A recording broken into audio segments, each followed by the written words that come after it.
Discipline is more than behavior, it's emotional. If students don't feel safe in your classroom, they're not going to take academic risks. They're not going to make those jumps that we want them to make. We want them to take risks in learning because that's how they grow. That's how they expand. That's how they get better.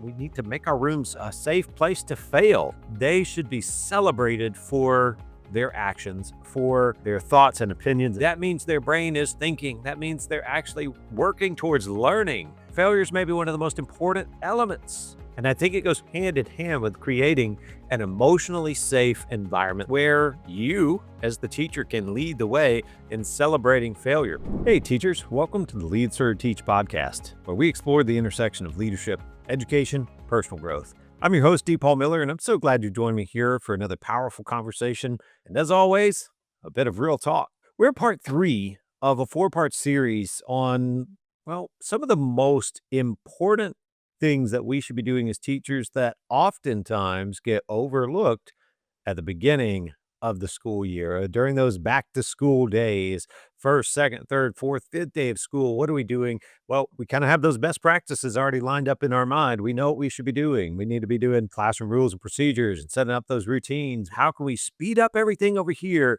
so we can spend more time teaching the content over here? And it's always interesting to me that, when we don't spend the time correctly up front in those first few days, it can really cost us on the back end with the disruptions, with the chaos, with the discipline issues, with the forgetfulness of the students. For the past couple of episodes, we talked about the importance of relational authority, and we talked about the importance of teaching routines as if they're content. But for today, one action I think that we can take as teachers during those first few days of school is making sure that we are purposeful in front-loading our room with establishing this idea of emotional safety. Creating an emotionally safe environment, it's not too hard, really. You just kind of have to set some norms amongst your students, and you have to lead those norms as the leader in the classroom. You have to set norms for respect, for listening, and for encouragement. I just want to say that the students in an emotionally unsafe classroom, again, over 20 plus years of seeing many different classrooms, K through 12 and different schools, students in emotionally unsafe classrooms, they will almost always act out defensively against you as the teacher, against other students as their co-learners, versus in a classroom where emotional safety is established. From the very beginning, that emotional safety, it boosts participation with your students, boosts in engagement is another way to think about that. The students that feel safe will tend to step out of the comfort zone a little bit more and participate. They'll engage with you. They're much more likely to be involved with collaboration with other students in the classroom. And they're willing to be persistent on challenging tasks. They're not so quick to give up on things, and they feel like it's an emotionally safe environment. So today we're going to spend just a few moments just thinking about the mentality, thinking about the idea that somewhere in the first few days of school, you as the educator, you as the teacher, you as the leader in that classroom, you need to spend some time, take a day, and make sure that you are building a foundation of emotional safety in your classroom for all of your students. I heard the quote one time. It said, discipline is more than behavior, it's emotional. If students don't feel safe in your classroom, they're not going to take academic risks. They're not going to make those jumps that we want them to make. They're just not going to do it. They're not going to feel safe. And that's true of students that are emotionally stable. We can take students that maybe aren't as emotionally stable. Maybe they've got some things going on at home. They've got some tough things in their life. Those students, even more so, if they don't feel safe in that classroom, they will act out defensively. They will protect themselves. They're going to what's called survival mode. And that's the last place we want students to feel like they have to be in our classrooms. No, we want them to engage. We want them to connect. We want them to make connections with learning. We want them to make connections with us as their leader in the classroom. We want them to make connections with other students in the classroom, their co-learners, as they're learning together. We want them to take risks in learning because that's how they grow. That's how they expand. That's how they get better. So if we're not being purposeful as educators in building that foundation of emotional safety right at the beginning of our class, we are missing out on a huge, huge, huge opportunity. I remember a situation that happened. It was maybe my third or fourth year of teaching, and I'm teaching 11th graders US history. And we're having a quick discussion on the issues between the British monarchy and the American colonists and what was kind of leading towards the American Revolution. And the students started sharing something. And it was a simple misunderstanding. It could have happened to anyone. And there was a clear issue for the student in understanding that the British and the English were the same thing. The student made an honest mistake, and really, in what they were saying was almost like there were three elements. There was the American colonists, there was the British, and there was the English. And it was like, oof. It was one of those moments where you're like, no, you had to stop. You have to correct them on that. You want to make sure they're good on that. But you could tell other students in the classroom were obviously starting to laugh. They were starting to pick some fun at the student, going like, "Oh man, she doesn't know what she's talking about. There's three different groups. She's not realizing that the English and the British are the same thing." And of course, it was a moment where I could have just corrected the student and move forward. But no, I actually said, you know what? If I just do that, she's going to feel like, well, one, she got it wrong. But two, she's going to feel like she should never speak up again in my class. I was saying, I can't let this pass. I can't let this go on. And I stopped and I praised her for her answer. And in reality, her answer, as far as well, the American colonists were upset about the taxation that was happening, but the taxation put on by the British monarchy. And of course, in that praise for her answer, I was building her up. And in that moment, I just said, hey, but just so you know, and you probably just misspoke. I said, you know, the British and English are the same thing. They could be used interchangeably. But then I immediately went back and started thanking her for her answer. She was one of the first people in that classroom that had spoken up that day, had engaged, had participated. And I knew I would lose not just her, but I might lose a lot of other students that could have felt the same way as her if I'd have just made the correction, moved on, allowed laughing to happen in the background, and not addressed her and celebrated her for, well, taking a risk. It was a risk to speak up. It was a risk to share her opinion in that moment. It's something that we have to be purposeful about. We have to be thinking about it in the moment. And sometimes that's one of those moments where it happened in the moment. And after that, I started to say to myself, I said, I want to actually go ahead and establish this in the first couple of days, not be 2 or 3 weeks into teaching and then have that moment dropped on me where in the moment I have to be aware enough as the teacher to go like, oh yeah, this is the moment to start building that foundation of emotional safety. No, I think I should actually start doing it all the way back over here, first few days of school. I got to plan something that's going to help build up this emotionally safe foundation in my classroom. How can I do that? So, emotional safety, it's built through tone, it's built through consistent respect, it's built through clear boundaries. Some of the things we've already talked about. Okay, I'm ready to start front loading emotional safety in my classroom. You can kind of start backing it up and go like, well, wait, we started with classroom rules.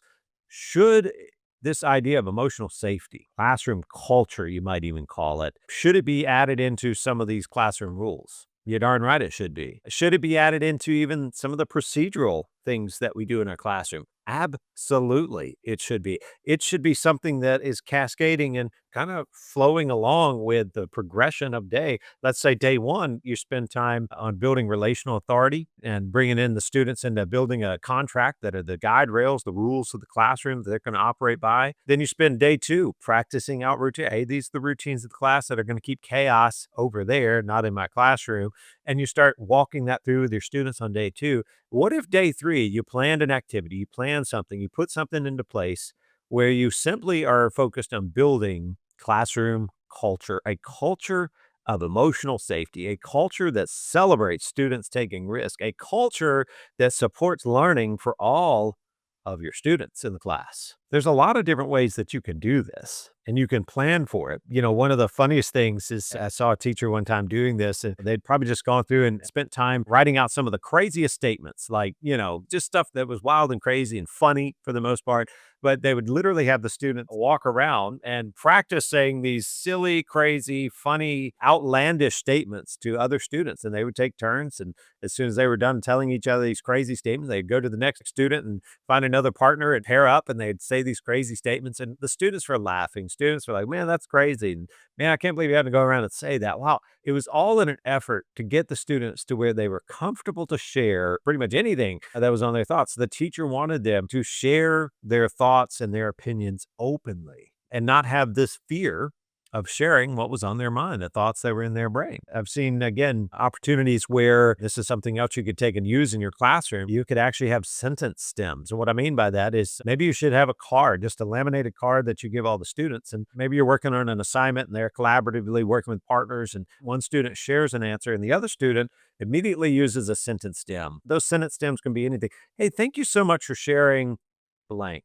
I really like it when you said blank. You really made me think about blank, blank, and blank when you said blank. These sentence stems use, oh, I'm just going to encourage you to go use an AI tool to come up with some encouraging, some supportive, some respectful statements, sentence stems that your students can start using when any other student in that classroom shares something. They have a response that is ready to show respect, to show that they were listening, to give those other students encouragement, and to support them in an emotionally safe environment. That's some of the best ways. And it sounds so simple. Like my students just pick this up and read this out to the student and then share, kind of, plug in fill in the gaps, if you will, fill in the blanks on that based on what the assignment is or based on what the other student's sharing. Yes, it's that simple to actually start developing this area where the class culture is one that supports students. One of the most important tools I think we can use, this idea that we need to make our rooms a safe place to fail. And I don't mean failing grades. I mean taking a chance. It's like running an experiment in science. Sometimes it's not going to work out. It's going to fail. You don't get the results that you were thinking of. Sometimes you will, hey, why do you think this happened? You can take a historical item, say, why do you think this happened? And the students could share out why they thought it happened. And you could have 15, you could have 25 different opinions on why a historical event happened. And then you can go into the next part of the story, so to speak, and say, okay, this is what was happening. This is why it happened according to historical documents and records, and compare it backwards. And if you allow them, some students go, oh man, I missed the boat on that one. I really failed. That going back to the science experiment, man, they get the wrong outcome for the science experiment. Oh man, I failed.